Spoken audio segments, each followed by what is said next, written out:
What's good, everybody? It's your boy Bryce and Al here with a quick review for Furiosa, a Mad Max Saga. This is obviously directed by George Miller, the prequel to the last Mad Max Fury Road. Let's just get straight into it. I definitely like the tone of this a little bit more than Mad Max Fury Road. I feel like just comparing to, I think Mad Max Fury Road had a better pace. But this one, I just like the tone of it a little bit better. This one is starring Anya Taylor-Joy as a young Furiosa, and pretty much telling her story of where she came from. Because you kind of get a hint of it in Mad Max Fury Road of they call it the Green Place, but you actually get to see it in here and the significance of it. And I think then this one they call it the place of abundance. Yeah. But they have a younger person playing like a young Anya Taylor-Joy who was in the movie for a significant amount of time, which was pretty good too. George Miller just can direct some shit. All right, and he was directing the shit out of her, young Anya Taylor-Joy or young Furiosa, and her mom. This is also starring Chris Hemsworth as the Dementus, the new, I guess, somewhat villain. I'll wait to get to him in a minute. Okay. But like I said, I like the tone of this a little bit better. This is a little bit more serious to me. And I feel like it did have a slow pace, but it started to pick up a lot more at the end. But I definitely enjoyed myself with this. I didn't. What's the word I'm looking for? Well, seeing the trailers, the CGI looked a little bit off compared to. And I just watched the Mad Max Fury Road. It's flawless, dude. It's crazy. Yeah, it's so flawless. Mad Max Fury Road. Yeah, I watch that shit once a year. For sure. The CGI is like really there to enhance the practical. And in here, it was some moments where I felt like it was a little bit overindulgent, and you can definitely notice the CGI, but it still was able to tell a story and convey the story really well. But like I said, I enjoyed it. What you think? Bruh, I enjoyed it for sure. This, like, whereas Mad Max was more of a like masculine, super high octane, like it was mostly men involved in the movie. You know, they had the female aspect, but this one is like kind of flipped on that, where there's a lot of men, but this definitely they added the female touch for sure. Like even like at the beginning, the women went out and did stuff. You know to try to save young Furiosa. Furiosa, right? And it was just a little softer, like, you know what I mean. I think if I'm not mistaken, the women ran that place, because I think even in Mad Max, they was like, "What's up with these dudes?" I mean, they had dudes there, but they weren't like leaders or whatever. Right, yeah, exactly. So when she came back and found out that the Green Place was gone, like the women like embraced her and stuff. Yeah. You know, and they had to tell her all the bad news or whatever. Definitely slower pace, but it wasn't so slow that it put me to sleep. Like the movie was 2 hours and 30 minutes, and I felt like that's the perfect time for it. Like I didn't feel like it was too long. Certain parts may have dragged on a little bit too long, but like I'm okay with it because there was no like voids or like empty spots. You feel me? I felt like every spot was kind of like placed there particularly to like move the story along. So I'm okay with like the draggy parts. Anya Taylor-Joy, I did like, you know, like I like her as an actress. I feel like she killed it with this one for sure. Chris Hemsworth, looking at the trailers, I didn't like his humor in the trailers, but actually watching the movie, I felt like it actually fit. Like he was just like it was more of a sadistic humor. It wasn't like a ha trying to make a bad situation funny. Kind of like how what's brother name Jason Momoa did in Fast X. Yeah, absolutely not. And I actually like Jason Momoa in Fast X, but I don't think that style of acting would have like carried over into this movie. Like it was completely different. I more looked at the Chris Hemsworth as like or Dementus. It's like the Joker of this world, because like how you have Mamad and Joe, like he got everybody like under his thumb. Like what he says goes, motherfuckers ready to die for him. Right. But with Dementis, it's like, I mean, I'm the leader, but y'all can do what y'all want. Like it was more so chaos. Like I don't even know what I'm about to do when I catch you type of shit. That's why it really reminded me of the Joker. And it was certain times where he was trying to have somebody do something. No, it was an actual Joker moment. Where you remember when the Joker was like, "Oh, I got a couple of rooms, spots in my crew, but y'all gotta fight it off." You know what I'm saying? It was a literal scene like that. Like, you know what I'm saying? I'm like, "Oh, okay, this is I see where he coming from." And like I said, once he catch up to certain people or he gets in a situation, it's really random. I don't know what he gonna do. He can either immediately kill you or not.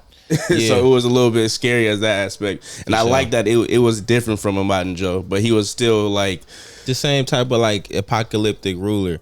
And I also like how they put an emphasis on there being like no organic shit. Like for one, they was trying so hard to find out where Furiosa came from. You know, they was like literally driving across the desert just to try to find it, and they end up running into a Morton Joe.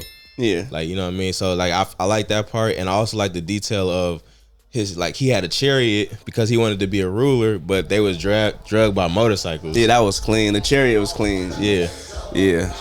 East Oakland. But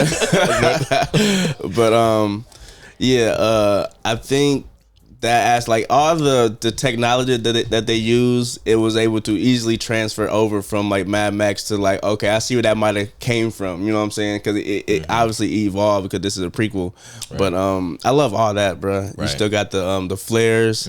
I forgot what they called it. They call it like sky blood or something. Yeah, they make the sky bleed or whatever. Yeah. I also like in this one, like in Morton Joe, they definitely, because in the Mad Max, he kind of was just there, and then he had like this big civilization. They really didn't explain it. This one, they kind of dove into his mind and see why he is such a good leader, or why he runs his shit like how he do. Yeah, because he listens to everybody. Like he let everybody talk, and then he makes the final decision. Yeah, he not. But you could see him thinking the whole time. Like whenever they talking, everybody talking, he listening and thinking like, what's the best action to take, and then he acts, and then his word is final.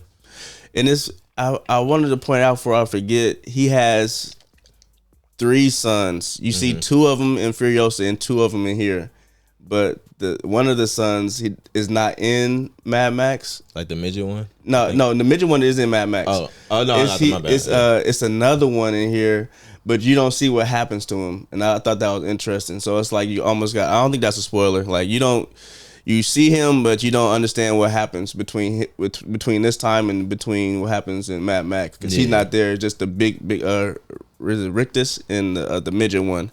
Yeah. You talking about like the middle one that kept catching bro doing. Yeah, he was like he was more so of the leader too. He was like kind of like smarter or whatever. It's a little bit smarter. Right. And like I said, I think this was a lot darker because dealing with the little girl, her mom, I mean little Furiosa, and what she had to go through. She pretty much experienced everything. Right. And she had the little Furiosa experienced all the trauma. You know what I'm saying? And the Anya Taylor-Joy Furiosa was the one that had to do the revenge part, basically. Facts. And I always like Anya Taylor-Joy. She be killing it. So I was beyond revenge. Yeah. That's what that was. Was that one of the that was one of the chapters. Yeah, and this is broke down in chapters. So I definitely felt like this is more like an episodic type of movie. And yeah, I don't know. The middle just dragged for me. I can't even say a particular moment. It might have been. I don't know. I feel like it all worked, but it did. It just dragged just a little bit, just a little bit. I can't even like pinpoint anything, but I do like the lore behind Immortan Joe and how the War Boys is turned. I like the War Boys a lot in this one. I mean, they was clean in Mad Max, but they dedication and like how much they witness me, like that shit is so clean, bro. Oh my god. Yeah, the scene where they like where they finally end up meeting Immortan Joe and the Menses, it definitely like it shows you the scale comparisons to Ahmad and Joe and Dementis. Like you pull up, it's 2 completely different crews, and it is a scene it's that scene and pretty much towards the end scene where it's like almost wartime. Yeah, because this shit happens so fast. It's like, I mean, Right. I mean, what'd you expect? So I'm like, oh, okay, I get it. All right, because it's definitely classes to this. But Chris Hemsworth, he brought it. Like I said, he's a good actor. He does play the villain role pretty well. I forgot the other movie that he played in that has something to do with a hotel. But I've never seen it. But it's good as fuck. But he's like, yeah, he's like a menacing ass character. Yeah, but I enjoyed it. I wish that they would have. I don't think this is a spoiler. That they would have made her losing her arm more significant. You know what I mean? As opposed to it just happening. Like, you know what I mean? Like, I feel like that was like a big thing in Mad Max. Was like, damn, she missing an arm. Like, I wonder how that happened. And then you kind of see how it happened, and it's like, oh, okay. Okay, yeah, I got you a little bit. It's something I like that. It is something significant about that particular arm that she lost. You can't say what it is because it's something about the arm. I know what you're talking about. But I wish I might have wished that she would have lost it sooner than later because of the time that it happened. Because that mechanical arm that she got is so clean, bro. That shit crazy. I don't think that you can really see like that, but it's definitely one of those you can rev that motherfucker up. Like it's like a chainsaw type ordeal where you pull a cord and it get a little stronger. I'm like, why? They should have went crazy with that. Like they could have went absolutely crazy with that, but they chilled out a little bit. And I feel like she played a great younger Furiosa compared to Charlize Theron. That's what I mean. though. I thought like because of the significance of the arm, I thought like that would have been more of the like focus on why the arm was taken. I don't think nobody even fucking. Only person that noticed was the Rictus. Yeah. Nobody else even noticed it. So but I just thought like, all right, when you know, I'm like, okay. That's why the arm got took. You feel me? Oh yeah, I got you. When I first seen like her drawing it or whatever, I'm like, okay, that's why you know what I mean. Yeah. But then it's just like, oh yeah, because the fact that it wasn't a thing, in Fury Road is probably why. Like that wasn't even. It was like, fuck it, you know what I'm saying? Just lost that thing. That part, and also the montage at the end, the 40-day war. I wish they would have like dove into that a little bit more. That's what I said earlier. I'm like, you kind of. I understand why they did it because it wasn't even like there's classes to it. Like I don't think he was even in that class in order for it to go a certain way because it was like it's bad, bro. Yeah. Once they figured out what was going down, it was over. Yeah. 40-day war. It's like 40 days, bro. But then like I said, a little bit of the parts dragged on. I feel like they could have edited it to where those parts were less and then the wars more. I can agree with that. Yeah. I wouldn't have been mad at that because I definitely feel like they kind of I don't want to say rushed the ending because the ending was. I liked what it was. I liked what they did, but it went a little fast. Just a little bit of a montage that you kind of like had Brett talking over it, and then that was it. And then we get the end, which was I enjoyed the end. Yeah, I enjoyed it. I like how it goes into Mad Max Fury Road. Right. What would you rate it? I'm gonna give it an 8.5. I've been thinking about this since last night. It was like I said, I was highly entertained. Like, don't get me wrong. It's just those two things that I said earlier about the arm and also the montage thing.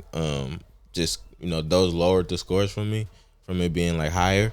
Mm-hmm. But other than that, like I said, it was a 2 hour and 30-minute movie, and